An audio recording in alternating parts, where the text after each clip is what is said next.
Hello दोस्तों, नमस्कार। मैं Vipin sir, Vipin my channel पे आपका स्वागत करता हूँ। आइए हम लोग इस क्लास में करेंगे जो हम लोग प्लेटफॉर्म वॉल्यूम थ्री का जो हम लोग बुक का डिस्कशन कर रहे हैं। एक एक सेट हम लोग डेली करना है इसमें, जिसमें हम लोग जो है एनटीपीसी जो एग्ज़ाम हुआ था, एनटीपीसी सीबीटी फर्स्ट, इसी का इसमें टोटल सेट दिया हुआ है। Volume three and volume four दोनों वॉल्यूम आ चुका है। वॉल्यूम थ्री में टोटल 81 सेट है। तो हम लोग अभी तक 31 तक पहुँचे हुए, 33 नंबर, इसमें 33 नंबर सेट तक हम लोग पहुँचे हुए हैं। इस जो क्लास में हम लोग करेंगे सेट नंबर 33 का जो है डिस्कशन करेंगे, पूरा फुल डिस्कशन करेंगे। जितने भी क्वेश्चन सब पूछे गए हैं सबका हम लोग सेट थ्री का डिस्कशन करेंगे, जो एनटीपीसी सीबीटी फर्स्ट में 20 जनवरी 2021 शिफ्ट फर्स्ट का जो हमारा क्वेश्चन था टोटल इसमें दिया गया है। ठीक, इसका हम लोग डेली एक एक सेट लेकर आ रहे हैं, तो एक एक सेट हम लोग डेली करेंगे। इसको जल्द से जल्द हम लोग ख़त्म करेंगे। टोटल 81 सेट इसमें जो है दिया हुआ है। ठीक, चलिए आइए स्टार्ट करते हैं। उससे पहले अगर आप बेसिक मैथ पढ़ना चाहते हैं ना, देखिए बेसिक से पूरा मैथ पढ़ना चाहते हैं, मैथ्स, तो ये बिपिन मैथ्स, ठीक, बिपिन मैथ्स एप्लीकेशन डाउनलोड करके उस पर क्लास कर सकते हैं। बहुत मिनिमम फी में उस पर क्लास चल रहा है। टोटल मैथ का जो है बिपिन मैथ्स एप्लीकेशन, जिसका जो है लिंक जो है दिया गया है डिस्क्रिप्शन में, वहाँ से जाकर आप डाउनलोड कर सकते हैं। वहाँ मिनिमम एक फ़ी रखा गया है, बहुत मिनिमम फ़ी है। उसमें टोटल जो है मैथ आपका कवर कराया जा रहा है, जो रेलवे एसएससी सबके लिए जो है रहेगा। उसमें advance math, arithmetic math, DIDS total complete कराया जाएगा। तो आप इसको ज्वाइन कर सकते हैं। डिस्क्रिप्शन में जाइएगा और बिपिन मैथ्स एप्लीकेशन का जो है लिंक दिया गया है, वहाँ से जाकर डाउनलोड कर सकते हैं, या प्ले स्टोर से भी जाकर आप डाउनलोड कर सकते हैं। उसमें 2 कोर्सेज चल रहा है अभी। एक जो है हमारा बेसिक मैथ का चल रहा है, जो अर्थमेटिक एडवांस सब टोटल रहेगा उसमें, और एक टेस्ट चलता है, टेस्ट बैच। टेस्ट होता है आज, कल उसका डिस्कशन होता है, फिर आज टेस्ट, डिस्कशन, ये लगातार इसमें चल रहा है। ठीक, तो चलिए इसको अगर जिनको ज्वाइन करना है, जिनको प्रॉब्लम होता है मैथ से रिलेटेड, डर लगता है आपको कि मैथ पूरा अगर नहीं पढ़े होंगे बेसिक से, तो बेसिक मैथ पढ़ना चाहते हैं तो जाकर आप देख सकते हो उसमें। आइए हम लोग इस क्लास में स्टार्ट करेंगे। जो सेट 33 है उसका होल डिस्कशन करेंगे। एक एक क्वेश्चन का डिस्कशन करेंगे। जितना भी क्वेश्चन दिया है एक एक क्वेश्चन हम लोग डिस्कस इसमें करेंगे। ठीक, तो चलिए आइए स्टार्ट करते हैं। देखिए आगे बढ़िए। देखिए पहला क्वेश्चन बोला हुआ है कि √7 और √5 और √7 के बीच आने वाली एक परिमेय संख्या है। √5 और √7 के बीच आने वाली एक परिमेय संख्या है। देखिए इसमें कुछ करना ही नहीं है, बहुत आसान है। ऑप्शन देखिए, ऑप्शन एक बार थोड़ा सा गौर करिएगा। 4.1/5, 1.1/5, और ये दिया हुआ है आपका 2.2/5, और ये है हमारा 3.1/5। देखिए ध्यान दीजिए, ये देखने से ही आंसर डायरेक्ट क्लियर हो जा रहा है, इसमें कुछ करने की ज़रूरत नहीं है। ये जो 5 है ना, इसका जो हमारा वर्गमूल आएगा ना 2 पॉइंट समथिंग आएगा, 2 दशमलव कुछ आएगा। ठीक, 7 का भी 3 से तो कम ही रहेगा। ये 9 का वर्गमूल 3 होता है, तो ये 3 से कम ही रहेगा, और ये 2 से ज़्यादा ही रहेगा। 3 से कम रहेगा और 2 से ज़्यादा रहेगा, दोनों के जो बीच में आएगा वो परिमेय संख्या। तो 3 से कम और 2 से ज़्यादा, देखिए ये तो हो ही नहीं सकता है, ये भी नहीं हो सकता है, ये भी नहीं हो सकता है, अर्थात होगा क्या हमारा 2.2/5। इसमें निकालने की ज़रूरत ही नहीं है, ऑप्शन नंबर सी हो जाएगा। अब ये नहीं कि इसका वर्गमूल निकालेंगे, इसका वर्गमूल निकाल के चेक करेंगे, कुछ करने की ज़रूरत ही नहीं है। ठीक, कभी कभी ऐसे भी दिमाग लगाया जाता है ताकि तुरंत जल्दी से जल्दी बन जाए, समय आपका कम लगे। सी हमारा आंसर क्या हो जाएगा आपका 2.2/5, यानी ऑप्शन नंबर सी हो जाएगा। क्लियर, कोई दिक्कत है इसमें? 2 से बड़ा होगा और 3 से छोटा होगा, जो कि एक ही में ऑप्शन ही मिल रहा है, ऑप्शन नंबर सी। चलिए आगे बढ़ते हैं नेक्स्ट क्वेश्चन। देखिए 2 नंबर क्वेश्चन बोला है कि x बराबर 5 है, y बराबर 2 है, तो हमें निकालना है value 16x⁴ plus 25y⁴ Y square और -40x² देखिए ये भी आसान है, बहुत आसान है।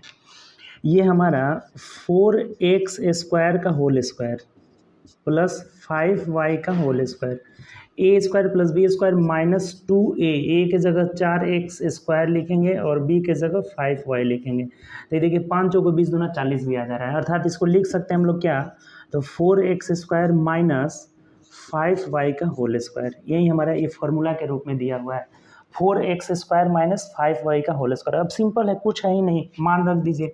x का मान हमें क्या रखना है 5, और y का मान क्या रखना है 2 रखना है, तो रख के आराम से निकाल लेंगे। 5 रखिएगा तो 5 × 5 = 25, चौके 100 हो जाएगा, माइनस यहाँ रखेंगे 2 तो 5 दूना 10, तो 100 में से 10 गया 90 और 90 का होल स्क्वायर 8100 आंसर हो जाएगा। मिला लीजिए ऑप्शन से 8100 मतलब ऑप्शन नंबर डी हो जाएगा। देखिए ये भी बहुत आसान था, ये फॉर्मूला के रूप में ही था 4x माइनस 5y का होल स्क्वायर। तो अब यहाँ से x बराबर 5 y बराबर 2 रख लिए, 90 आ रहा है, 90 का whole square 8100 option number D हो जाएगा। ठीक, चलिए आगे बढ़ते हैं नेक्स्ट क्वेश्चन। देखिए 3 नंबर क्वेश्चन है कि हमें दिया हुआ है यहाँ पे कि माध्य बराबर 3 माध्यिका माइनस बहुलक बटा p दिया हुआ है, बटा p। तो कह रहा है ना कि p का मान क्या होगा। देखिए बहुत सिंपल है, आप पढ़े माध्य माध्यिका बहुलक में रिलेशन आपको बताया गया था कि बहुलक बराबर होता है, बहुलक बराबर 3 गुणे माध्यिका माइनस 2 गुणे माध्य हो जाएगा, 2 गुणे माध्य। ये आपको चीज़ बताया गया था। अब एक बात बताइए कि इसको हमें इधर इस 2 माध्य को इधर लाना है। अगर इधर करेंगे तो 2 गुणे माध्य बराबर 3 गुणे माध्यिका माइनस बहुलक हो जाएगा, बहुलक। अब एक चीज़ बताइए, इधर से 2 हटाइएगा तो 2 इधर से भाग लगेगा। हमें यहाँ पे माध्य का मान निकालना था कि माध्य बराबर 3 गुणे माध्यिका माइनस बहुलक बटा p। तो अब इससे इसका तुलना करिए तो p का वैल्यू क्या है हमारा 2 है, तो यही आंसर हो जाएगा। ये चीज़ हमें पता है कि बहुलक बराबर 3 गुणे माध्यिका माइनस 2 गुणे माध्य।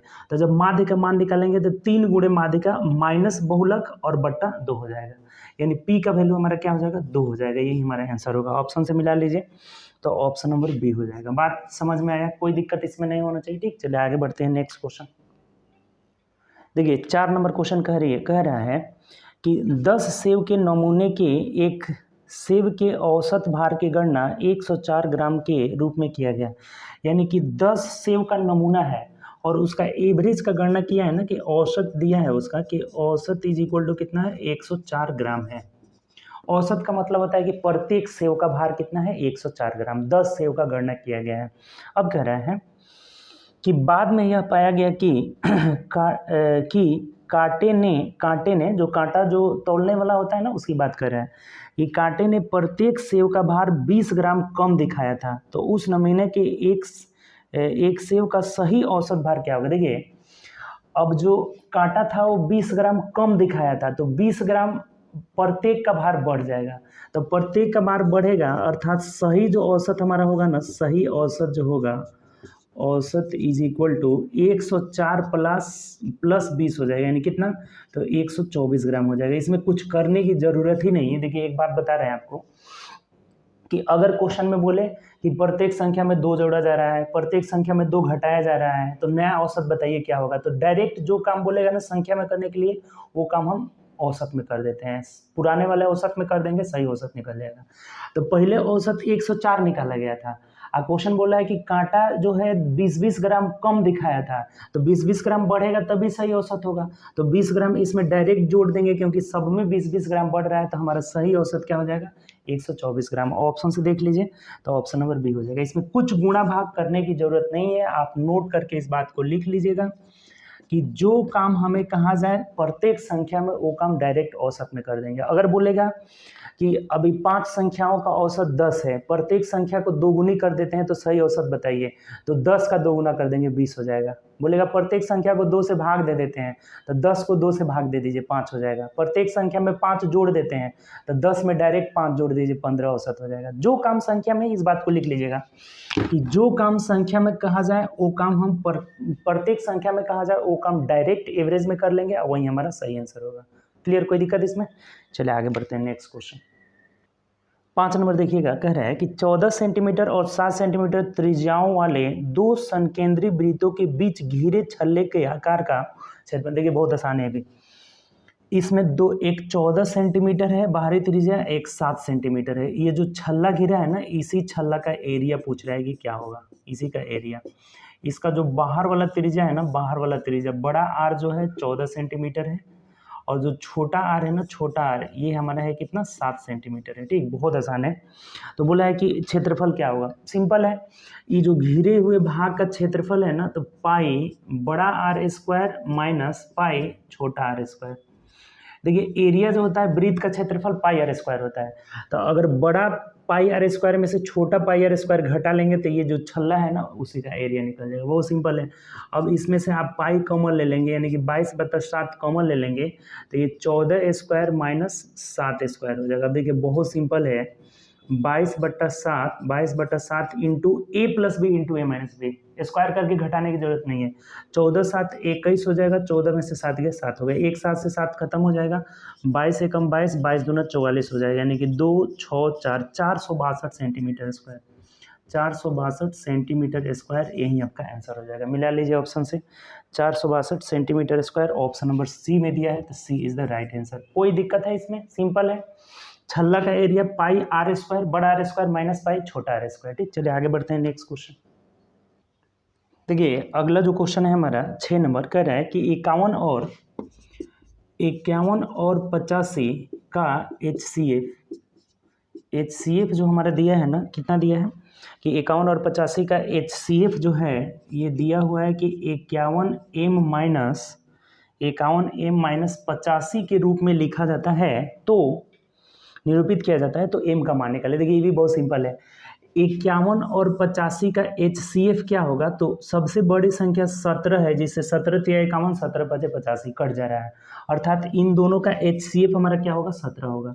तो इसको बोला है ना कि ये जो हमारा है ना ये किसके बराबर है, 17 के बराबर है, HCF के ही ना बराबर है, तो बराबर लिख देंगे 17। अब m का वैल्यू निकालना है, तो 51m इज इक्वल टू 85 इधर जाएगा तो कितना हो जाएगा 17 छके 102 हो जाएगा, और 51 दूना 102, यानी कि m का मान कितना हो जाएगा 2 हो जाएगा, और यही हमारा आंसर हो जाएगा। देखिए कितना सिंपल है, ऑप्शन से मिला लीजिए, ऑप्शन नंबर डी हो जाएगा। बात आपको समझ में आया कि नहीं, इस दोनों का HCF 17 हुआ, तो ये जो है ना 51m माइनस 85 ये HCF के बराबर है, यानी 17 के बराबर है, तो 85 उधर जाएगा 102, m बराबर 2, ऑप्शन नंबर डी हो जाएगा। चलिए आगे बढ़ते हैं नेक्स्ट क्वेश्चन। देखिए 7 नंबर क्वेश्चन कह रहा है कि √2 और √3 की बात किया हुआ है। ठीक, कि √2 एंड √3 का गुणनफल होता है, क्या होता है, यानी कि जब इसको गुणा करेंगे तो क्या मिलेगा, √6 मिलेगा, √6, और √6 क्या है देख लीजिए, ऑप्शन दिया हुआ है कि कभी परिमेय तथा कभी अपरिमेय, बिल्कुल गलत है। √6 हमारा क्या है, अपरिमेय संख्या है, तो ये परिमेय हो ही नहीं सकता है। √2 और √3 का गुणनफल √6 एक क्या है, अपरिमेय संख्या है, तो देख लीजिए अपरिमेय किसमें दिया है, 4 के बराबर गलत है, परिमेय संख्या ये भी गलत है, अपरिमेय ऑप्शन नंबर डी हमारा आंसर हो जाएगा। अपरिमेय संख्या उसको बोलते हैं ना जिसका वर्गमूल नहीं निकलेगा, या फिर घनमूल या चौथा मूल नहीं निकलेगा। ठीक, वही सब क्या कहलाती है, अपरिमेय संख्या। जैसे ये दोनों अपरिमेय था, जब दोनों ऐसे बोला रहता है ना कि दो अपरिमेय संख्या को गुणा करने पे क्या होगा, तब कभी परिमेय और कभी अपरिमेय हो गया, लेकिन ये एकदम क्लियर कर दिया है ना कि √2 और √3 का गुणनफल √6 होगा, √6 एक क्या है, अपरिमेय संख्या है, तो ऑप्शन नंबर डी हो जाएगा। चलिए आगे बढ़ते हैं नेक्स्ट क्वेश्चन। चलिए नेक्स्ट क्वेश्चन कह रहा है कि प्रथम 8 विषम प्राकृत संख्याओं का माध्य क्या होगा। देखिए ये तो सिंपल है जी, 8 ही हो जाएगा, 8 हो जाएगा, ऑप्शन नंबर डी हमारा आंसर है। देखिए दो बात आपको लिखा रहे हैं, एकदम कंठस्थ कर लीजिएगा। ठीक, कहेगा कि प्रथम n सम संख्या का औसत या माध्य एक ही चीज होता है, तो इज इक्वल टू n+1 हो जाएगा, एक जुड़ जाएगा, सम लगा रहेगा तो एक बढ़ जाता है। बोलेगा कि प्रथम n विषम संख्या का औसत या माध्य बराबर n ही हो जाता है। ये दोनों बात ध्यान रखिएगा, इसमें बहुत ज़्यादा क्वेश्चन आया है, एसएससी रेलवे सब में पूछा हुआ है। कहेगा कि 20 डैश डैश संख्या का औसत 20 है, तो वो संख्या कैसी होगी, सम संख्या, विषम संख्या, प्राकृत संख्या, ऐसे दे देगा। तो जितना संख्या उतना ही औसत ये किस में होता है, विषम में होता है, अर्थात वो संख्या कैसी है, विषम है। ऐसे भी घुमा के पूछेगा कि 20 प्रथम 20 विषम संख्या का औसत क्या होगा, तो 20 ही हो जाएगा वहाँ पे। अब बोलेगा प्रथम 20 सम संख्या का औसत, तो एक बढ़ जाता है, सम वाला में एक बढ़ जाता है और विषम वाला में वहीं का वहीं रह जाता है। तो हमारा आंसर इसमें क्या होगा कि प्रथम 8 विषम प्राकृत संख्याओं का माध्य औसत यानी 8 ही हो जाएगा, n ही हो जाता है बीसम वाला में, तो 8 हो जाएगा, जो कि ऑप्शन नंबर डी में दिया है। क्लियर, कोई दिक्कत इसमें? चलिए आगे बढ़ते हैं नेक्स्ट क्वेश्चन। चलिए अगला क्वेश्चन देखिएगा, 9 नंबर क्या कर रहा है। 9 नंबर बोला है कि a प्लस बी बराबर 90 डिग्री है और साइन ए बराबर दिया है। साइन ए बराबर कितना दिया है? 3/5 दिया हुआ है। तो बोला है कि tan b बराबर क्या होगा, tan b is equal to क्या होगा। देखिए ऐसा क्वेश्चन कभी भी आए ना तो ध्यान दीजिएगा, ये a प्लस बी 90 का मतलब क्या हुआ ना कि एक समकोण त्रिभुज में ये a है, b है और ये c है, इन दोनों का योग हमारा कितना है? 90 डिग्री है। a और b का मान 90 डिग्री है। ऐसा जब भी फिगर मतलब क्वेश्चन देना तो फिगर बना लीजिए एक समकोण त्रिभुज, बहुत आसान है। अब यहाँ बोला हमें कि साइन, ये बात समझ गए कि इन दोनों कोणों का योग कितना है? 90 डिग्री है। और ये बोला है कि साइन ए बराबर 3/5 है, ए मतलब यहाँ है ना, और साइन थीटा का मान p/h होता है। तो इस कोण के लिए p लंब क्या होता है? इसके सामने वाला होता है, यानी कि लंब हमारा 3 हो गया और कर्ण तो हमेशा फिक्स रहेगा कि 5 ही होगा। तब 3 5 तो ये 4 हो जाएगा, क्योंकि ट्रिपलेट हमें पता है कि 3 4 5 का ट्रिपलेट बनता है। तो tan b का मान पूछा है, tan थीटा बराबर होता है p/b, tan थीटा बराबर p/b।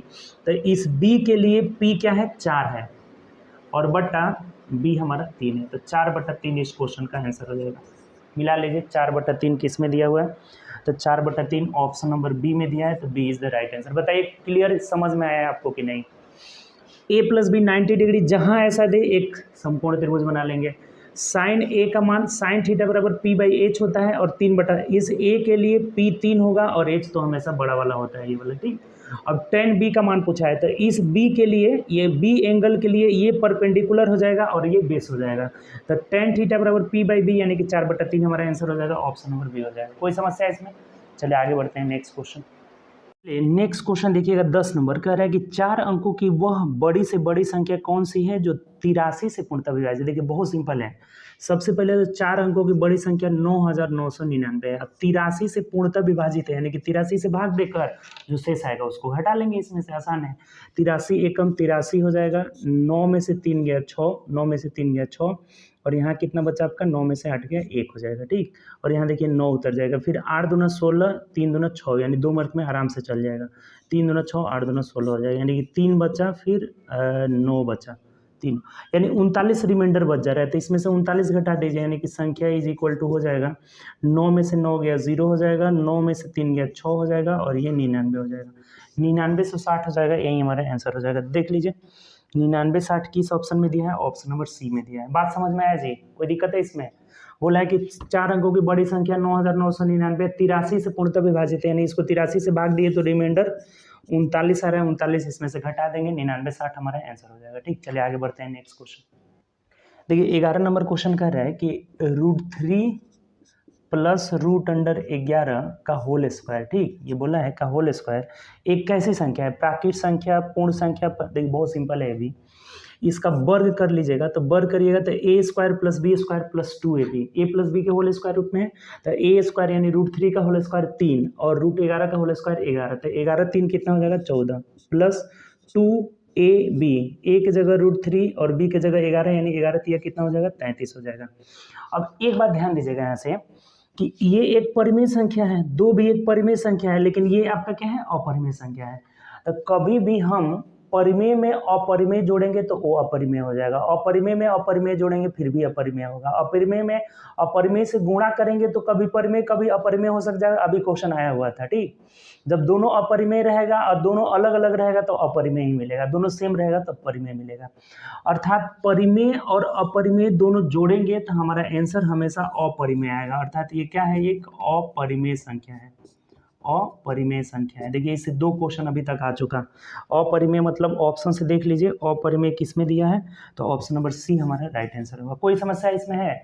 जब परिमेय में अपरिमेय जोड़ेंगे तो अपरिमेय में होगा, परिमेय में अपरिमेय से गुणा करेंगे अपरिमेय होगा, अपरिमेय में परिमेय से भाग देंगे तब भी अपरिमेय, ठीक। तो ये एक परिमेय संख्या में अपरिमेय संख्या जोड़े हैं तो अपरिमेय ही मिलेगा, ऑप्शन नंबर सी हो जाएगा, ठीक। चलिए आगे बढ़ते हैं नेक्स्ट क्वेश्चन।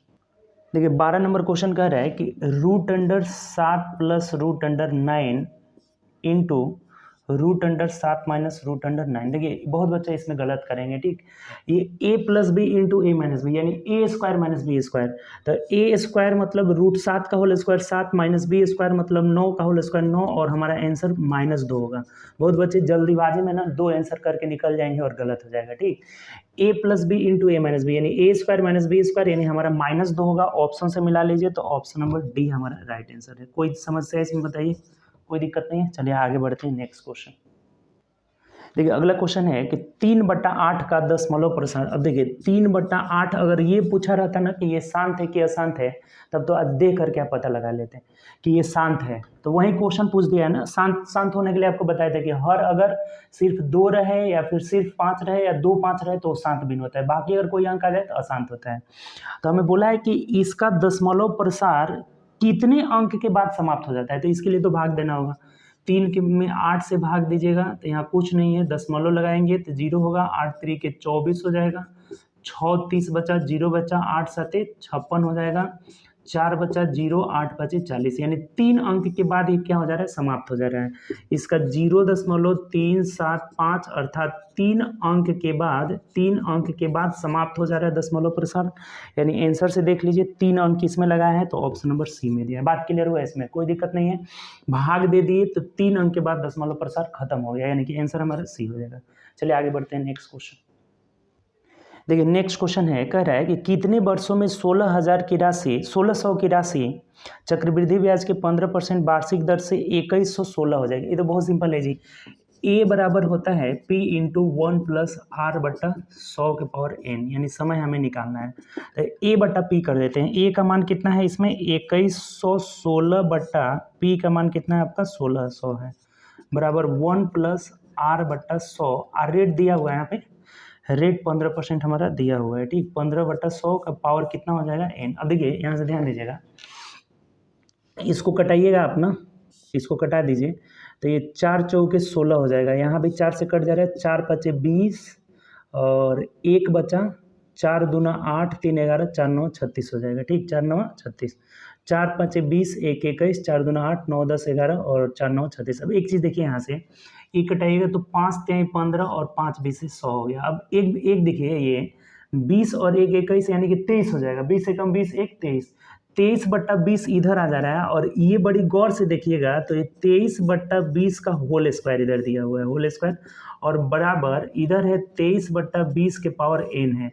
तो ये बेस खत्म हो गया, यानी n का मान कितना हो जाएगा 2 वर्ष, और यही हमारा आंसर हो जाएगा। बहुत आसान है।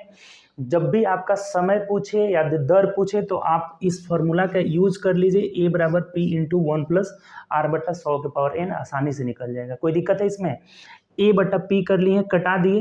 देखिए अब यहाँ से डायरेक्ट भी आंसर निकाल सकते हैं कि अगर ये वर्ग रहेगा ना तो n का मान 2 ही आएगा। देखिए ये वर्ग है, 20 का वर्ग है, 29 का वर्ग है, 29 होते हैं से 529 हो जाएगा, 23 का वर्ग है, और ये 20 का वर्ग है। इधर जो आएगा ना, जैसे ये जोड़ने के बाद 23/20 आ रहा है ना, तो 23/20 का या तो वर्ग मिलेगा या घन मिलेगा, तभी पूर्ण संख्या में निकलेगा। तो ये दोनों बेस खत्म, n का मान हमारा कितना हो जा रहा है 2 वर्ष हो जाएगा। ऑप्शन से देखिए तो ऑप्शन नंबर हमारा बी हो जाएगा। बात क्लियर? कोई इसमें समस्या नहीं है। चलिए आगे बढ़ते हैं नेक्स्ट क्वेश्चन। देखिए 15 नंबर क्वेश्चन क्या करे कि कौन सा इसमें से द्विघात समीकरण नहीं है। ए ऑप्शन दिया है हमारा m इंटू 2 नहीं है, बोला हुआ है 2m + 3 is equal to m² + 1। ये तो है आपका जी, इधर 2m² में से m² जाएगा तो m²। देखिए द्विघात समीकरण का व्यापक रूप होता है ax² + bx + c is equal to 0, जिसमें a is not equal to 0 होना चाहिए, यानी x² का गुणांक 0 होना चाहिए, यानी x² उसमें रहना चाहिए, ठीक। ये जो वेरिएबल्स x² हैगा उसका फैक्टर हमारा 0 नहीं होना चाहिए। तो इधर 2m², अब देखिए वेरिएबल्स यहाँ x है, इसमें m है, तो 2m² में से m² जाएगा तो m² बच जाएगा, यानी कि ये है हमारा, ठीक। कौन नहीं है ये पूछा हुआ है। बी ऑप्शन हमारा दिया हुआ है y-2 का whole square is equal to +1 is equal to 2y-3, ये भी है आपका, यहाँ से y² हमारा रहेगा, कटेगा नहीं। सी ऑप्शन देखिए कह रहा है हमारा कि x into x + 1 is equal to +8, यहाँ पे +8 बराबर x + 2 into x minus two. देखिए यही हो जाएगा हमारा आंसर। ये जो है द्विघात समीकरण नहीं है, क्योंकि इधर एक्स स्क्वायर मिलेगा, इसको भी गुणा करेंगे तो एक्स स्क्वायर, ये दोनों क्या हो जाएगा, कट जाएगा। तो एक्स स्क्वायर का फैक्टर इसमें नहीं रहेगा, मतलब एक्स स्क्वायर का गुणांक जीरो हो जाएगा। एक्स स्क्वायर कभी जीरो नहीं होना चाहिए, तो ये जीरो हो जा रहा है, इसीलिए ये हमारा द्विघात समीकरण नहीं है। तो आंसर हमारा क्या हो जाएगा, सी हो जाएगा। बात समझ में आया। डी वाला भी द्विघात समीकरण होगा, उसको चेक करने की जरूरत नहीं है। यहाँ हमारा द्विघात समीकरण है, ये भी द्विघात समीकरण है, ये नहीं है, क्योंकि यहाँ एक्स स्क्वायर, देखिए इसको एक बार करिएगा ना तो x square plus x plus 8 आ गया, इसको गुणा करेंगे तो मिलेगा एक्स स्क्वायर माइनस 4 हो जाएगा, A plus B into minus B. तो ये दोनों कट जा रहा है, अर्थात कहाँ द्विघात समीकरण आपको दिख रहा है, द्विघात इसमें है ही नहीं। द्विघात होने के लिए वेरिएबल्स का मैक्सिमम घात 2 होना अनिवार्य है, यानी एक्स स्क्वायर के रूप में रहेगा हमारा, ठीक। तो ये सब में है, इसमें नहीं है। चलिए आगे बढ़ते हैं, नेक्स्ट क्वेश्चन। देखिए 16 नंबर क्वेश्चन कह रहा है कि 10 कमीज का क्रय मूल्य 8 कमीज के विक्रय मूल्य के बराबर है। 10 कमीज का सीपी जो है 8 कमीज के एसपी के बराबर है। कट रहा है तो कटा देंगे यहाँ पे, यानी कि सीपी बट्टा एसपी हमारा निकल जाएगा 4/5 हो जाएगा। तो देखिए एक का लाभ हो रहा है, एक का लाभ किस पर, 4 पर प्रतिशत के लिए 100 करेंगे, अर्थात 25% लाभ होगा। क्वेश्चन में पूछा था कि कितने प्रतिशत का लाभ या हानि होगा, तो ये 25% लाभ होगा हमारा। लाभ क्यों होगा, क्योंकि क्रय मूल्य 4 है, विक्रय मूल्य 5 है, यानी विक्रय मूल्य ज़्यादा है 1, तो 1 यूनिट का लाभ होगा किस पर, 4 पर, यानी क्रय मूल्य हमेशा नीचे रहता है लाभ निकालते समय, लाभ प्रतिशत। तो ये जो हमारा लाभ प्रतिशत आएगा ना, लाभ प्रतिशत 25% होगा। ऑप्शन से मिला लीजिए, तो ऑप्शन नंबर बी हो जाएगा। कोई समस्या इसमें, ये भी बहुत आसान क्वेश्चन था। चलिए आगे बढ़ते हैं, नेक्स्ट क्वेश्चन। 17 नंबर क्वेश्चन देखिएगा, कह रहा है कि 0.23 पर रेकरिंग ये क्या है, अपरिमेय संख्या है, परिमेय संख्या है, भाज्य संख्या है, अभाज्य, ये बताइए जी। इसको हम लोग आराम से P/Q के रूप में लिखेंगे, यानी कि 23/99 हो जाएगा, 23/99 हो जाएगा। जब भी 2 अंक पे रेकरिंग रहता है ना, 2 अंक पे रेकरिंग रहता है तो 2 को 9 लगा दिया जाता है, अर्थात ये P/Q के रूप में लिखा जा रहा है। तो ये क्या है, एक परिमेय संख्या है आपका। परिमेय संख्या किसे बोलते हैं, जो P/Q के रूप में लिखा जा सके, P/Q के रूप में लिखा जा सके। तो P/Q के रूप में लिख रहे हैं हम लोग, यहाँ पे Q is not equal to 0 होना चाहिए, 0 के बराबर नहीं होना चाहिए। तो यहाँ 99 है, 0 नहीं है, तो एक परिमेय संख्या है। ऑप्शन से देख लीजिए, तो ऑप्शन नंबर बी हमारा राइट आंसर हो जाएगा। कोई दिक्कत है इसमें, ये एक हमारा परिमेय संख्या है, क्योंकि P/Q के रूप में इसे लिख देते हैं, ठीक। चलिए आगे बढ़ते हैं, नेक्स्ट क्वेश्चन। देखिए 18 नंबर क्वेश्चन कह रहा है कि यदि किसी बिल की राशि में 10% की कमी हो जाती है तो 269 रुपये की भुगतान किया जाता है। तो देखिए सिंपल है, मूल जो हमारा बिल था मान लेते हैं x, तो जब 10% कमी होगा यानी कि ये 90% हो जाएगा, और x का 90% है कितना, तो 279 रुपये है। नहीं निकल गया जी मूल बिल। हम मूल बिल को क्या मान लिए, जो हमारा मूल बिल है उसको हम मान लिए कितना, x। तो 10% की कमी यानी कि 90% का वैल्यू कितना है, 279 रुपये। कटा दीजिए, 0 से 0 कट गया, 9 से कटाएंगे तो 29, 27, 9 एकम 9, यानी x का मान 310 हो जाएगा। तो जो हमारा वास्तविक बिल था ना मूल, वो कितना था, 310 रुपये। ऑप्शन से देख लीजिए, ऑप्शन नंबर सी हो जाएगा। बिल्कुल आसान था। चलिए आगे बढ़ते हैं, नेक्स्ट क्वेश्चन। 19 नंबर देखिएगा, क्वेश्चन कह रहा है कि 400 मीटर लंबी एक ट्रेन 60 किलोमीटर प्रति घंटा की चाल से यात्रा कर रही है, तो 600 मीटर लंबे पुल को पार करने में कितना समय लगेगा। देखिए ये अगर पुल है ना, इसको एक ट्रेन ऐसे पार कर रही है, तो ट्रेन किसको किसको पार करेगी, तो इसकी भी लंबाई को और प्लस अपनी भी लंबाई को। यानी कि जब भी अगर ट्रेन पुल को पार करे, सुरंग को पार करे, किसी को भी पार करे, या लंबाई किसी चीज़ का प्लेटफॉर्म को पार करे, तो यहाँ समय जो लगता है ना, समय बराबर दूरी बट्टा चाल। तो दूरी की जगह ट्रेन की लंबाई प्लस प्लेटफॉर्म की लंबाई और बट्टा ट्रेन की चाल हो जाता है यहाँ पे, ठीक। ट्रेन की चाल हो जाता है। बहुत सिंपल है ये भी क्वेश्चन, इसमें बहुत ज़्यादा क्वेश्चन आता है। तो ये बोला है कि कितने देर में पार करेगी, तो यहाँ से समय बराबर हो जाएगा दोनों के लंबाई का योग। तो दोनों के लंबाई का योग यानी 400 मीटर लंबी ट्रेन है और 600 मीटर पुल है, तो 600 और 400 कितना हो जाएगा, 1000 मीटर, बट्टा ट्रेन की जो चाल दिया है ना 60 किलोमीटर पर आवर है। तो ये मीटर में है, किलोमीटर प्रति घंटा है, तो इसको मीटर पर सेकेंड में बनाने के लिए, किलोमीटर पर आवर को मीटर पर सेकेंड में बनाने के लिए 5/18 से गुणा कर दिया जाता है। किलोमीटर प्रति घंटा को मीटर पर सेकेंड में बनाने के लिए 5/18, 5/18 से हम क्या कर देते हैं, गुणा कर देते हैं, ठीक। जब बड़ा से छोटा की ओर जाएंगे ना तो ऊपर 5 रहेगा, यही किलोमीटर, मीटर से किलोमीटर में जाते हैं तो 18/5 हो जाता है, ठीक। तो 5/18 यानी ऊपर चला जाएगा, 0 से 0 खत्म, 36 कितना हो गया, 18, 5 दूना 10 हो जाएगा, यानी कि 20-3 60 सेकेंड का समय लगेगा। ट्रेन को कितना लगेगा? 60 सेकेंड। ऑप्शन से देख लीजिए, तो ये मिनट में दिया है ना, तो 60 सेकेंड का मतलब कितना हुआ? 1 मिनट हो गया। ऑप्शन मिनट में दिया है तो 1 मिनट, यानी ऑप्शन नंबर हमारा डी हो जाएगा। कोई दिक्कत नहीं है, सेकेंड को मिनट में बदल लेंगे, यानी 60 सेकेंड बराबर 1 मिनट हो गया। तो ऑप्शन नंबर डी। बात क्लियर हुआ जी? कभी भी ट्रेन जब पुल को पार करे, प्लेटफॉर्म को पार करे, सुरंग को पार करे, तो इसमें अपनी लंबाई प्लस प्लेटफॉर्म की लंबाई या पुल की लंबाई या सुरंग की लंबाई को पार करेगी, तो समय बराबर दूरी बटा चाल, यानी कितना हो गया हमारा? 1 मिनट। ठीक, चलिए आगे बढ़ते हैं नेक्स्ट क्वेश्चन।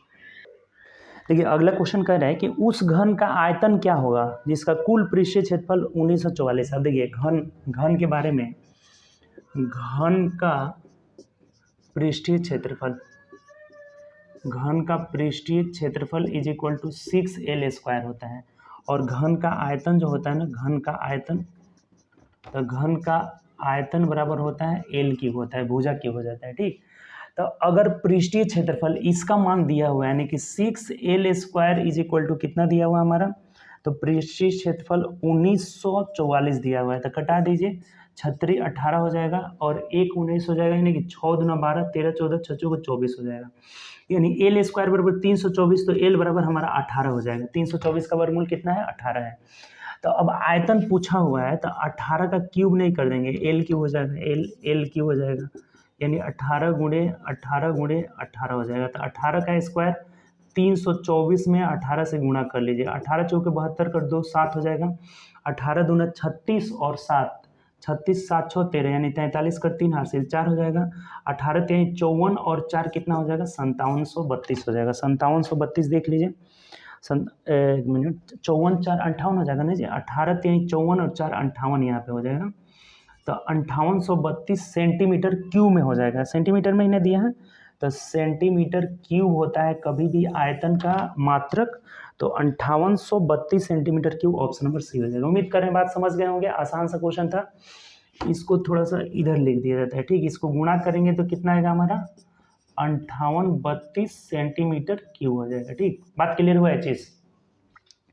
घन का पृष्ठीय क्षेत्रफल 6L² का मान दिया था, तो L का मान निकालिए 18, और आयतन होता है भुजा क्यूब, तो भुजा क्यूब कर लिए, 18 का क्यूब कितना हो जाएगा? 5832, ऑप्शन नंबर सी हो जाएगा। चलिए आगे बढ़ते हैं नेक्स्ट क्वेश्चन। देखिए अगला क्वेश्चन है कि एक संख्या में पहले 5% की कमी की जाती है और फिर 5% की वृद्धि कर दी जाती है, तो ये तो बहुत सिंपल है जी। 5% बढ़ाएं, यानी कि +5 -5 और फिर 5% की वृद्धि, यानी कि 0.25 हो जाएगा, 0.25, तो ये दोनों कट जाएगा और 0.25 की कमी हो जाता है। ऐसे पढ़े हैं ना जी, ए बढ़ा रहे हैं, बी बढ़ा रहे हैं, a + b और प्लस AB बटा 100 होता है, इस पर भी कर लेंगे। तो ये पहले 5 बढ़ाए हैं और 5 घटाए हैं, और फिर यहाँ पर AB करेंगे तो माइनस प्लस माइनस हो जाएगा, 25/100 हो जाएगा, यानी ये दोनों कट करके, यानी 0.25% की क्या हो जाएगी? हमारी कमी हो जाएगी। यहाँ पे माइनस में आने का मतलब कमी हो जाएगी। चाहे ऐसे भी बना सकते हैं, 5% वृद्धि मतलब 105 गुणे 5% कमी मतलब 95, और बट्टा कितना हो जाएगा? 100 हो जाएगा। अब इसको गुणा कर लेंगे ना, 105 में 95 से गुणा करेंगे, 5 पचे 25 हो जाएगा, 5 एकम 5 हो जाएगा, 9 पचे 45 और 9 एकम 9 ही हो जाएगा, 5 7 5 4 9 99.75 का मतलब कि 0.25% की कमी आ रहा है। 99.75 100 से कितना है? तो 0.25% की कमी है, तो यही आंसर हो जाएगा। इससे बनाइएगा तो आसानी से आ जाएगा। देखिए जब भी जितना बढ़ाए उतना ही कमी करे, जैसे 5% बढ़ाया 5% कमी हुआ, तो 5 5 तो कट ही हो जाएगा, तो 5 पचे 25, यानी 0.25 हमेशा कमी होगा। बोलेगा 8% बढ़ाए 8% कमी करे, तो 8 8 64 हुआ, तो 64 का मतलब 0.64% की कमी हो जाएगा हमेशा। ठीक, चलिए आगे बढ़ते हैं। ये आसान क्वेश्चन था, ऑप्शन से देख सकते हैं किस ऑप्शन में दिया है, तो 0.25% की कमी, ऑप्शन नंबर बी हो जाएगा। ठीक, चलिए आगे बढ़ते हैं नेक्स्ट क्वेश्चन।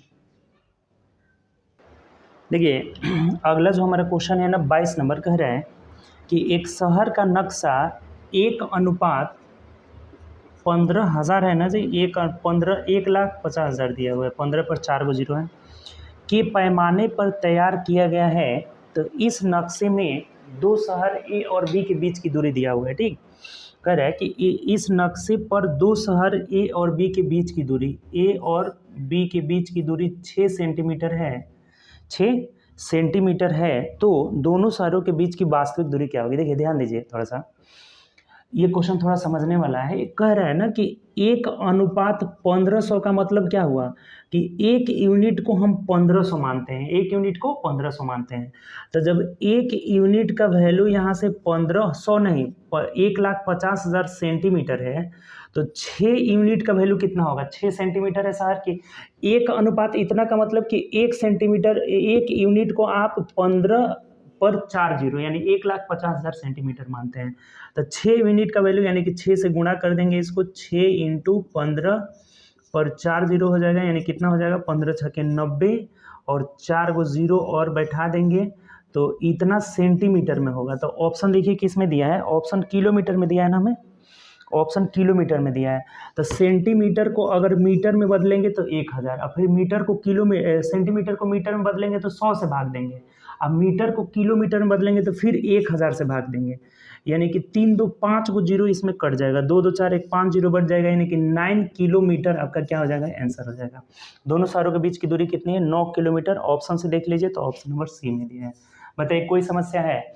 एक यूनिट का वैल्यू जो है 1,50,000 सेंटीमीटर में है, तो 6 यूनिट का वैल्यू हमारा हो गया 9 लाख सेंटीमीटर हो गया, और 9 लाख सेंटीमीटर को मीटर में बदलेंगे तो 100 से भाग देंगे, फिर किलोमीटर में 1000, यानी 1 लाख से भाग दे देंगे तो ये 9 किलोमीटर आ जाएगा। ऑप्शन नंबर सी हो जाएगा।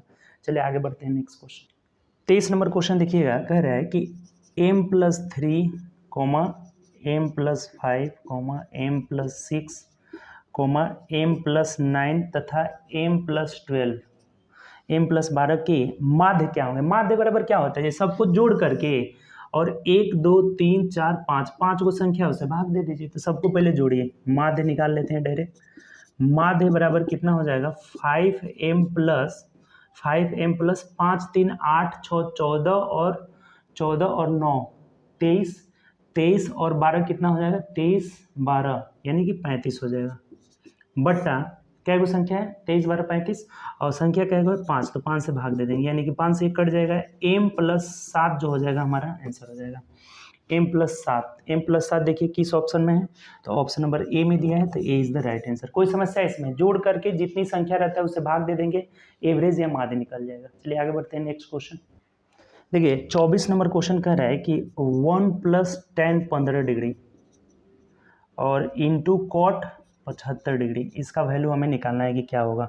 ऑप्शन दिया है cos स्क्वायर 15, sec स्क्वायर 15, ऐसे दिए। देखिए एक बात ध्यान दीजिएगा कि जितना वैल्यू, ये बात बहुत बार लिखा चुके हैं कि tan 75 का जो मान होता है, tan 15 है ना यहाँ पे, tan 15 का जो मान होता है वही cot 75 का होता है, cot 75 डिग्री का, और tan 75 का जो मान होता है वही cot 15 डिग्री का हो जाता है, cot 15 डिग्री। ये दोनों का मान आपस में क्या होता है? बराबर होता है। तो ये जो cot 75 है इसको हम लिख सकते हैं tan 15 डिग्री लिख सकते हैं। तो ये हमारा एक्सप्रेशन हो जाएगा 1 + tan स्क्वायर 15 डिग्री, और 1 + tan स्क्वायर को हम लोग लिख सकते हैं sec स्क्वायर 15 डिग्री, और यही हमारा आंसर हो जाएगा। ऑप्शन से देख लीजिए, ऑप्शन नंबर डी में दिया हुआ है। बात समझ में आया कि नहीं जी? 1 + tan 15 इंटू cot 75, cot 75 का मान tan 15 होता है, tan 15 का मान cot 75 होता है। आराम से आपको पता होगा कि tan 75 का मान cot 15 और tan 15 का मान cot 75। तो इस cot 75 को हम लोग tan 15 लिख सकते हैं, tan 15 into tan 15, tan square 15। आप पढ़े होंगे क्या? तो sec square theta minus tan square theta is equal to 1 होता है। तो ये tan इधर जाएगा, यानी sec square is equal to 1 + tan square. 1 + tan square को हम लोग sec स्क्वायर लिख सकते हैं, यानी sec स्क्वायर 15 डिग्री हमारा आंसर हो जाएगा। ऑप्शन नंबर डी हो जाएगा। ठीक, चलिए आगे बढ़ते हैं 25 नंबर। चलिए नेक्स्ट क्वेश्चन देखिएगा। 25 नंबर क्वेश्चन क्या कह रहा है? बोला है हमें 25 नंबर कि शारीरिक शिक्षा के एक शिक्षक को 96 बल्ला और 180 गेंद को 96 बैट है, उसके बाद 96 क्या है? बैट है, ठीक, और बोल रहा है कि 120 गेंद है। बॉल कितना है? बॉल जो है 180 है। बॉल कितना है? 180 बॉल है, ठीक। 180 गेंदों को कुछ खिलाड़ियों के बीच इस प्रकार वितरित करता है कि सभी खिलाड़ियों को बल्लों की समान संख्या प्राप्त होती है, और इसी प्रकार सभी खिलाड़ियों को समान संख्या में गेंद की प्राप्त होती है, ठीक, गेंद प्राप्त होती है। तो उपहार प्राप्त करने वाले खिलाड़ियों की अधिकतम संख्या कितनी है? देखिए बहुत सिंपल है जी, अधिकतम संख्या पूछ रहा है ना, तो यहाँ से जो मैक्सिमम संख्या होगा ये हमारा हो जाएगा HCF ऑफ 96 और 180 हो जाएगा, 96 180, बहुत सिंपल है। तो 96 और 180 का HCF हमारा क्या हो जाएगा, ऑप्शन से देखिए कौन सी बड़ी संख्या है जिससे ये कट रहा है। तो 16 से तो ये कटेगा नहीं, ये कट जा रहा है, ये नहीं कटेगा। 16 छः 96, 16 के बाद बड़ी संख्या 12 है, तो 12 8 96, 12 एकम 12 और 6 12 5 60 कट जा रहा है। यानी कि HCF इसका हमारा कितना हो जाएगा, 12 हो जाएगा, और यही हमारा आंसर हो जाएगा। यानी जो मैक्सिमम संख्या थी स्टूडेंट का वो कितना थी, 12 थी। यहाँ पे जब भी इस तरह का क्वेश्चन आएगा, दोनों का 3 4 अगर रहता, बल्ला बैट और भी कुछ रहता, तो तीनों का HCF निकाल लेते, वही हमारा क्या हो जाएगी, मैक्सिमम संख्या हो जाएगा। तो यहाँ से 12 हो जाएगा, ऑप्शन नंबर से मिला लीजिए, ऑप्शन नंबर ए हो जाएगा। कोई समस्या है इसमें? ठीक, चलिए आगे बढ़ते हैं नेक्स्ट क्वेश्चन। देखिए 26 नंबर क्वेश्चन बोला है कि ए और बी किसी कार्य को 9 दिनों में समाप्त कर सकते हैं। ए बी कितना दिन में, 9 दिन में समाप्त कर सकते हैं। बी और सी 12 दिन में कर सकते हैं, बी सी 12 दिन में कर सकते हैं। उसके बाद कह रहे हैं कि ए और सी 18 दिन में कर सकते हैं, ए सी 18 दिन में। ठीक, लिख लिए हम लोग। तो कह रहे हैं कि ए बी सी एक साथ मिलकर इस कार्य को कितने दिनों में समाप्त कर सकते हैं। ये भी आसान है। सबसे पहले टोटल वर्क हम लोग निकालेंगे। टोटल वर्क कितना हो जाएगा, 9 12 और 18 का LCM। तो 9 12 18 का LCM 36 हो जाएगा, 36 हो जाएगा। 9 चौके 36, 12 तेज 36, 18 दूना 36 हो जाएगा। ठीक, हमारा ये टाइम निकल गया और ये क्षमता निकल गया। ठीक, तो ये जो क्षमता हम 4 3 7 2 9 जोड़ रहे हैं ना, 9, तो इसमें देखिए ए और ए यानी कि 2A है, 2B है, 2C है। तो 2 अगर कॉमन लेंगे तो A plus B plus C, A plus B plus C के दोगुना क्षमता के बराबर है 9। तो A plus B plus C का जो क्षमता होगा, A plus B plus C का जो क्षमता होगा 9/2 हो जाएगा। जहां भी इस तरह का क्वेश्चन आए कि ए बी बी सी सी ए, अभी देखिए NTPC में एक ऐसे पूछ जाता है A B C B C D ऐसे आता है, तो सब 3 को आ जाएगा वहां पे। तो यहाँ पे सब 2 को आएगा, तो 9/2 कर लेंगे, यानी कि तीनों का क्षमता 9/2 हो जाएगा। तो हमें बोला है क्वेश्चन कि A प्लस बी प्लस सी कितने दिन में करेंगे, तो 36 तीनों का क्षमता मिलाकर 9/2 ऊपर चल जाएगा, यानी 9 चौके 36, 4 दूना 8 दिन में करेंगे तीनों मिलकर, यही हमारा आंसर हो जाएगा। ऑप्शन से देख लीजिए कि इसमें जो है 8 दिन दिया हुआ है, ऑप्शन से मिला लीजिए एक बार। तो देखिए ऑप्शन नंबर हमारा बी में दिया है, तो B is the right answer. कोई दिक्कत है इसमें, आसान क्वेश्चन है। चलिए आगे बढ़ते हैं नेक्स्ट क्वेश्चन। देखिए 27 नंबर क्वेश्चन कह रहा है कि एक टैंक जो है ए और बी 2 नल क्रमशः 15 घंटे और 20 घंटे में भर सकते हैं। देखिए ए जो है 15 घंटा में और बी क्या कर सकता है, 20 घंटा में इसे भर सकता है। ठीक, एक आउटलेट पाइप सी है, एक आउटलेट पाइप मतलब खाली करने वाला है, खाली करने वाला कौन सा पाइप है, सी है, जो 12 घंटे में खाली कर सकता है। सी क्या कर सकता है, 12 घंटे में खाली कर सकता है। तो यदि टैंक खाली हो तो ए बी सी को एक साथ खोल दिया जाए तो टैंक कितने समय में भर जाएगा। देखिए ये भी आसान है। टाइम एंड वर्क और नल टंकी का सेम कॉन्सेप्ट है। यहाँ भी टोटल वर्क निकालेंगे तो टोटल वर्क LCM यानी कि 60 हो जाएगा। 15 चौके 60, 20 23 60 और 12 25 60, ये माइनस में होगा क्योंकि ये खाली कर रहा है। जो खाली करता है उसका क्षमता किस में लेते हैं, निगेटिव लेते हैं। बस यही ध्यान रखना है और कुछ नहीं है इसमें। ठीक, तो अब देखिए जब तीनों साथ मिलकर करेंगे तो 4 3 7 में से 5 जाएगा 2 यूनिट के हिसाब से ये लोग भरेंगे, क्योंकि ये पॉजिटिव आया हुआ है। अगर निगेटिव आता तो टंकी खाली होता। अगर तीनों का क्षमता पॉजिटिव आ गया तो टंकी क्या होगा, भरेगा। तो कितने देर में भरेंगे, ए प्लस बी प्लस सी मिलकर कितने देर में भर लेंगे, तो 60 काम है और 2 यूनिट एक बार में भर रहे हैं, तो 2 से भाग दे दीजिए, अर्थात 30 घंटा में ये लोग भर देंगे और यही हमारा आंसर हो जाएगा। ऑप्शन से देख लीजिए 30 घंटा मतलब ऑप्शन नंबर ए हो जाएगा। बहुत आसान है, बस जो खाली करेगा उसका क्षमता निगेटिव लेना है। ठीक, चलिए आगे बढ़ते हैं नेक्स्ट क्वेश्चन। देखिए अगला क्वेश्चन कह रहा है हमारा 28 नंबर कि राखी ने मोहन से 12 अंक अधिक प्राप्त किए। जो राखी है ना वो मोहन से कितना अंक अधिक प्राप्त किए, 12 अंक अधिक प्राप्त किए। ठीक, इसके बाद देखिए कह रहा है 12 अंक अधिक प्राप्त की है। यदि राखी ने पूर्णांक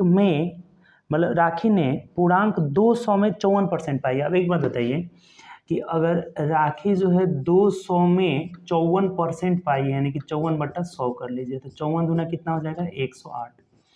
यानी राखी जब 108 अंक पाई है तो बोला है हमें मोहन ने कितने अंक प्राप्त किए।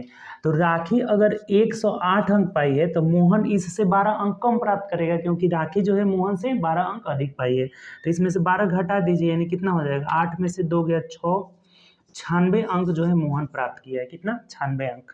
9 1 10 हो जाएगा, 96 अंक, 6 2 8, 9 1 10, यही हो जाएगा हमारा ऑप्शन से देख लीजिए, ऑप्शन नंबर डी हमारा राइट आंसर होगा। बताइए कहीं से दिक्कत है इसमें?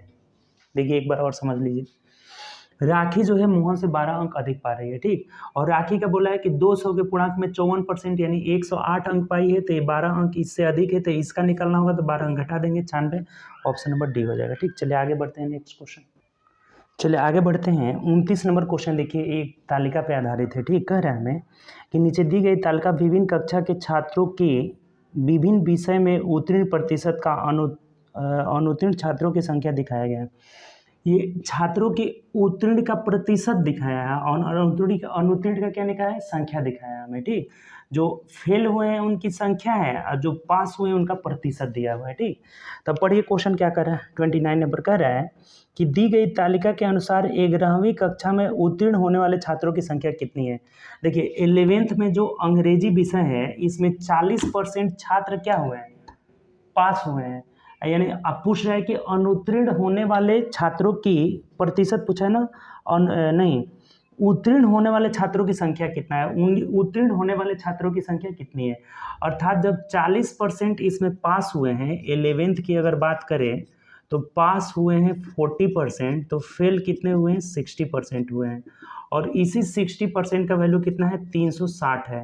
तो 1% का वैल्यू 6 हो गया, तो 40% का वैल्यू 6 को 24, यानी 240 जो है पास हुए हैं, यही आंसर हो जाएगा। तो देखिए 240 ऑप्शन नंबर सी में दिया है। ये आसान सा क्वेश्चन था, बात आप समझे कि नहीं। 11th में पास हुए हैं 40, तो फेल हुए हैं 60, और 60 का वैल्यू अगर 360 है तो 1% का वैल्यू 6 है, तो 40% पास हुए तो 40% का वैल्यू 240, ऑप्शन नंबर सी हो जाएगा। चलिए आगे बढ़ते हैं नेक्स्ट क्वेश्चन। देखिए अगला जो क्वेश्चन हमारा है ना 30 नंबर की, दी गई तालिका इसी तालिका पे है, तो दी गई तालिका के अनुसार सभी 5 विषयों में तीनों कक्षाओं अर्थात 10th 11th और 12th के अनुत्तीर्ण रहने वाले कुल छात्रों का प्रतिशत कितना है। ये बोला है ना कि अनुत्तीर्ण छात्रों का कुल प्रतिशत कितना है, यानी कि टोटल संख्या हमें पता होना चाहिए। इसमें टोटल संख्या जब तक नहीं पता रहेगा आप नहीं निकाल पाइएगा, ठीक। तो टोटल संख्या के लिए देखिए, ये अगर सबका हमें टोटल संख्या निकालना पड़ेगा। यहाँ पे 65% अगर पास हुए हैं तो 35% फेल हुए हैं। तो 35% का वैल्यू अगर 105 है, 35% बराबर 105 है, तो 1 यूनिट का वैल्यू कितना हो जाएगा? 5 हो जाएगा ना, नहीं वैसे 5 5 3 हो जाएगा, 1 मिनट सॉरी, 5 है ना जी। 35% का वैल्यू तो 5 3 15, 3 हो जा रहा है, 5 3 15, 3 3 9 दे, या अर्थात 300 स्टूडेंट इसमें है। टोटल इसमें स्टूडेंट कितने हैं? 300। जब 1 का वैल्यू 3 हुआ तो 100 का वैल्यू कितना हो जाएगा? 300 हो जाएगा। यहाँ से निकाल लीजिए कि 10th वाले गणित में टोटल 300 है। अब यहाँ आइए, 80% पास हुए हैं तो 20% फेल होंगे, और 20% का वैल्यू 120 हुआ तो 1 का वैल्यू 60 हो गया, अर्थात 600 यहाँ टोटल स्टूडेंट है। टोटल निकालना पड़ेगा पहले। 40 अगर फेल हुए हैं तो 60 पास हुए हैं, तो 60 का वैल्यू अगर 36 दिया हुआ है, नहीं सॉरी, 40 पास हुए हैं तो 60 फेल हुए हैं, 60 का वैल्यू 36 यानी 1 का वैल्यू 6, तो यहाँ भी 600 हो जाएगा। इसमें भी कितने स्टूडेंट है? टोटल 600 है। मनोविज्ञान में 75 पास हुए हैं तो 25 फेल, 25 का वैल्यू 100 तो 1 का वैल्यू 4, यानी कि इसमें 400 स्टूडेंट है। टोटल 400 स्टूडेंट है। यहाँ ये 50 अगर पास हुए हैं तो 50 फेल हुए हैं, तो 50 का वैल्यू अगर 110 है तो 1 का वैल्यू 110/50, और 100 का निकालना होगा तो 100 से गुणा करेंगे, यानी 2 गुना हो जाएगा। ऐसे भी 50 का वैल्यू 110 तो 100 का वैल्यू कितना हो जाएगा? 220 हो जाएगा। यहाँ कितने हैं? 220 स्टूडेंट है। तो ये टोटल आपको जोड़ लेना पड़ेगा कि टोटल कितने हैं। सभी जो टोटल है ना हमारे, ये कितने हैं? तो 6 6 12 4 16 और 3 कितना हो गया? 16 17 18 19 20 21, यानी 2120 टोटल स्टूडेंट हो गए। और टोटल फेल कितने हो गए इसको भी जोड़ लीजिए, क्योंकि फेल का ही हमें निकालना है कि प्रतिशत क्या है। तो टोटल फेल कितने हैं आपका? तो यहाँ से 0 इधर नीचे 5 हो जाएगा, 6 1 7 और 2 9 हो जाएगा। 6 1 7 2 9, 1 6 1 7 और 2 9 हो जाएगा। उसके बाद से 1 1 2 2 1 3 1 4 और 3 कितना हो जाएगा? 7 795 हो जा रहा है ना जी। तो 795 टोटल फेल हो गया हमारे, 5 की 5 ही हो जाएगा, 6 2 8 1 9 हो गया, और 1 1 2 और 3 5 और 2 7 हो जाएगा। तो पूछा है फेल का प्रतिशत निकालिए कितना हो जाएगा। तो टोटल फेल हमारे कितने हैं? 795 हैं, और बट्टा टोटल संख्या कितना है, तो 2120 है, और प्रतिशत के लिए क्या करेंगे, 100 से गुणा कर लेंगे। 1 जीरो से 1 जीरो खत्म हो जाएगा।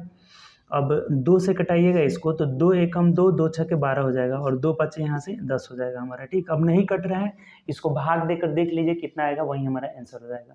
देखिए ये एग्जैक्ट नहीं कट रहा है, ये 795 गुणे 5 किए हैं तो 3975 आ गया है, और 106 से भाग देंगे तो 37.5% आ जाएगा, और यही हमारा आंसर हो जाएगा, जो कि ऑप्शन से देखिए ऑप्शन नंबर बी में दिया है। अर्थात ये कैलकुलेटिव है क्वेश्चन। ठीक, ये कैलकुलेटिव है, एक बार और समझ लीजिए, अच्छा क्वेश्चन है। बोला है ना कि अनुत्तीर्ण छात्रों का प्रतिशत बताइए कितना है, तो अनुत्तीर्ण छात्रों का प्रतिशत निकालने के लिए अनुत्तीर्ण छात्र टोटल 795 हैं। ठीक, टोटल कितने हैं, 795, और टोटल संख्या निकालना भी जरूरी है। तो अगर ये 65% यहाँ पे फेल है तो 35% पास है। 35% बराबर 105, तो 1 का वैल्यू 3 हो गया, अर्थात 300 स्टूडेंट हैं। 80 पास तो 20 फेल, 20 का वैल्यू 120 यानी 1 का वैल्यू 6, तो इसका मतलब 100 का वैल्यू 600 हो जाएगा। उसी तरह से सबका टोटल निकाल लिए हैं 21 20। अब पूछा है कि फेल का प्रतिशत निकालना है, तो 795 जो है 2120 का कितना परसेंट है, तो 37.5, ऑप्शन नंबर बी हो जाएगा। बढ़िया क्वेश्चन है, कैलकुलेटिव है। चलिए आगे बढ़ते हैं। चलिए नेक्स्ट क्वेश्चन देखिएगा, 31 नंबर कह रहा है कि दी गई तालिका के अनुसार सभी 5 विषयों में अर्थात कक्षाओं 10वीं 11वीं और 12वीं में उत्तीर्ण होने वाले कुल छात्रों और अनुत्तीर्ण होने वाले कुल छात्रों का अनुपात क्या है। देखिए अभी हम लोग निकाले थे, ये 795 आया था हमारा अनुत्तीर्ण वाला। तो अनुत्तीर्ण वाला जब 795 है और टोटल 2120 था, तो जो पास हुए हैं वो 2120 में से घटा लेंगे कितना, 795। तो ये आ जाएगा हमारा 10 में से 5 गया 5 हो जाएगा, 10 में से 5 गया 5, और यहाँ 11 में से 9 हो जाएगा आपका 2 हो जाएगा। ठीक, 11 में से 9 गया 2, और यहाँ कितना बचा, 20 में से 7 जाएगा आपका, तो 13 हो जाएगा। यानी 1325 टोटल पास हुए हैं, और फेल कितने हुए, 795। इसको काट दीजिए, यही रेशियो पूछा हुआ है हमें, यही पूछा हुआ है ना जी, कि दी गई तालिका के अनुसार सभी 5 विषयों में तीनों कक्षाओं अर्थात 10वीं 11वीं 12वीं में उत्तीर्ण होने वाले की कुल छात्रों की संख्या और अनुत्तीर्ण होने वाले कुल छात्रों की संख्या का अनुपात। कटा लेंगे इसको, तो देखिए 5 एकम 5, 2 7 हो जाएगा, 5 5 25, 5 9 45 हो जाएगा, 5 दूना 10, 5 6 30, 5 5 25 हो जाएगा। अब नहीं कटेगा संभवतः, देख लीजिए 265 अनुपात 159, 265 अनुपात 159 ऑप्शन नंबर ए में दिया है। अब ये नहीं कि अलग अलग निकालेंगे, पास होने वाले की संख्या निकालने की जरूरत ही नहीं है हमें बोला हुआ है कि टोटल पास वाले, तो फेल वाला अभी हम निकाले थे पिछले क्वेश्चन में 795 आ रहा था, और टोटल संख्या 2125, तो 2125 में से 795 घटा लिए, यानी कि 1325 जो हमारा है पास हुए हैं, और फेल वाले हमारे कितने थे, 795। तो अनुपात निकाल दिए, 265 अनुपात 159, ऑप्शन नंबर ए हो जाएगा। चलिए आगे बढ़ते हैं, नेक्स्ट क्वेश्चन। चलिए नेक्स्ट क्वेश्चन हमारा है, कह रहा है कि दी गई तालिका के अनुसार किन 2 विषयों में उत्तीर्ण होने वाले, 32 नंबर है, किन 2 विषयों में उत्तीर्ण होने वाले छात्रों की संख्या सर्वाधिक थी। तो देखिए अब इसके लिए संख्या निकालना पड़ेगा। 300 का 65%, अर्थात इसमें 3 से गुणा करिएगा तो ये कितना हो जाएगा, 5 3 15। देखिए यहाँ निकाल लेते हैं हम लोग पास वालों की संख्या, ताकि हमें पता चले डायरेक्ट हमारा। तो पास वालों की संख्या यानी 3 से गुणा कर लीजिए, तो 5 3 15 और 36 18 19 हो जाएगा। इसमें तो 8 से गुणा कर लीजिए, 8 6 48 यानी 480 हो जाएगा। ये देखिए 40% निकालिएगा, 6 चौके 24 240। इसका देखिए 75% यानी 75 चौके 150 150 यानी 300 हो जाएगा। यहाँ पे 300, 220 का 50% यानी 110 हो जाएगा। तो अब बोला हुआ है ना कि किसमें जो है 2 विषय में पास जो है सर्वाधिक है। तो इसके लिए ऑप्शन देखिए, ऑप्शन नंबर ए हमारा है कि जीव विज्ञान और मनोविज्ञान। तो जीव विज्ञान मनोविज्ञान में टोटल पास वाले कितने हैं, तो 300 और 100 420 है। सबका निकाल लेते हैं, पता चल जाएगा, 410 है हमारा टोटल पास वाले, जोड़ दिए। बी ऑप्शन देखिए क्या दिया था, तो हिंदी और गणित। तो हिंदी और गणित, देखिए हिंदी और गणित यही ना है, तो हिंदी में 195, गणित में 480। तो जोड़ लीजिए इसको, 5 के 5 ही हो जाएगा, 9 8 17 कर 7 8 से 1 हो जाएगा, 4 1 5 1 6 हो जाएगा। सी में देखिए, तो सी में दिया ऑप्शन हमारा कि मनोविज्ञान और हिंदी। तो मनोविज्ञान और हिंदी यानी इसको मनोविज्ञान 300 है और हिंदी कितना है 480, तो 4 3 780 हो जाएगा। डी वाला भी जोड़ दीजिए, तो डी बोला हुआ है कि मनोविज्ञान और गणित, मनोविज्ञान में 300 है और गणित में 195, तो ये कितना हो जाएगा हमारा 495 ही होगा, अर्थात यही वाला ऑप्शन हो जाएगा, सी वाला ऑप्शन। सी मतलब मनोविज्ञान और हिंदी हो जाएगा। मनोविज्ञान और हिंदी में जो है सबसे ज़्यादा हैं 400 और नहीं 300, मनोविज्ञान में 300 पास हुए हैं और हिंदी में 480, यानी 780 हो रहे हैं जो सबसे ज़्यादा है। तो ऑप्शन नंबर सी हमारा क्या हो जाएगा, आंसर हो जाएगा। बात क्लियर हुआ इसमें? बोला था कि किस दो विषयों में पास होने वाले छात्रों की संख्या अधिक है। तो सबसे पहले पास होने वाले छात्रों की संख्या सभी विषय में निकाल ली है और दो दो को जोड़ते गए ऑप्शन के अकॉर्डिंग, तो सबसे ज़्यादा सी है, यही हमारा आंसर हो जाएगा। चलिए आगे बढ़ते हैं नेक्स्ट क्वेश्चन। देखिए अगला जो हमारा 33 नंबर क्वेश्चन है, कह रहा है कि किसी संख्या के 5वें भाग को जब 3 से विभाजित किया जाता है तो प्राप्त परिणाम 80 के आधे के 10वें भाग के आधे के 3 गुना हो जाता है। देखिए ये बहुत घुमाया, कुछ है नहीं क्वेश्चन में। मान लीजिए कि वो संख्या हमारा क्या है, x है। तो बोला है कि x किसी संख्या के 5वें भाग को, यानी x के 5वें भाग को जब 3 से विभाजित किया जाता है, 3 से भाग देंगे यानी कि 3 नीचे हो जाएगा। तो क्या आ रहा है हमारा जो रिजल्ट आ रहा है वो आ रहा है, तो प्राप्त परिणाम 80 के आधा, 80 का आधा का 10वां भाग। तो 10वां भाग मतलब कि 1/10 से करेंगे तो ये नीचे ही 10 रहेगा, ठीक। 10वें भाग के आधा, फिर इसका आधा करेंगे यानी कि 2 नीचे ही रहेगा, ठीक। कि आधे का 3 गुना, यानी कि फिर इसका क्या करना होगा, 3 गुना मतलब 3 से गुणा कर लिए, प्राप्त होता है तो वह संख्या ज्ञात करें। देखिए कितना गुना है, कुछ नहीं यहाँ पर। तो देख लीजिए आपका ये 5 दूना 5 3 15 हो जा रहा है ना, 1 कटा दीजिए, यहाँ पे 3 है तो 3 रहने देते, 5 से कटाएंगे तो 5 दूना 10 हो जा रहा है यहाँ पे, ठीक। ये 2 दूनी के 4 दूनी के 8, 8 यानी कि यहाँ पे हमारा 8 हो जाएगा, 10 हो जाएगा, ये कट गया 10, यानी अब नहीं कट रहा है। तो x बराबर हमारा कितना है, 3 3 के 9, यानी वो संख्या हमारा 90 है। क्वेश्चन से देख लीजिए तो ऑप्शन नंबर बी में दिया हुआ है, ठीक।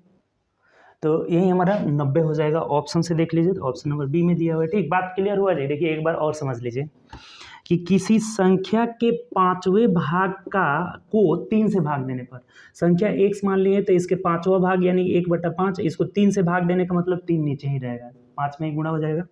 क्या प्राप्त होता है, तो 80 के आधे का 10वां भाग यानी कि नीचे ही 10 रहेगा, का आधा फिर से यानी नीचे ही 2 रहेगा, का 3 गुना प्राप्त होता है। तो कटा लिए यहाँ से x बराबर 90 आ जा रहा है हमारा, ऑप्शन नंबर बी हो जाएगा। टोटल 33 क्वेश्चन था, 33 क्वेश्चन था, इसमें कम से कम आपका तो 28 प्लस आना ही चाहिए हर हाल में। ग्राफ में 1-2 कैलकुलेटिव दिया था, वो भी कोई ज़्यादा हार्ड नहीं था, कैलकुलेटिव था थोड़ा सा, नहीं तो बाकी सब आपका बहुत आसान था इसमें, ठीक। तो इसमें 28 प्लस आना चाहिए, लगभग 30 के आसपास आपका आना। चलिए अब हम लोग जो है नेक्स्ट सेट में मिलेंगे, अगले सेट के डिस्कशन के साथ अगले वीडियो में मिलेंगे, अगले क्लास में मिलेंगे, ठीक। एक एक सेट हम लोग का डेली इसमें चल रहा है। तो चलिए आप देखते रहिए ऐसे, और वीडियो को ज़्यादा से ज़्यादा अपने दोस्तों में शेयर करिए ताकि जितने भी आपके ज़रूरतमंद दोस्त हैं सब लोग हमसे जुड़े और ज़्यादा से ज़्यादा फ़ायदा उठाएं, ठीक। और प्रैक्टिस करना आप न छोड़िए, डेली प्रैक्टिस करिए, एक एक सेट डेली प्रैक्टिस करिए और उसका डिस्कशन देखिए।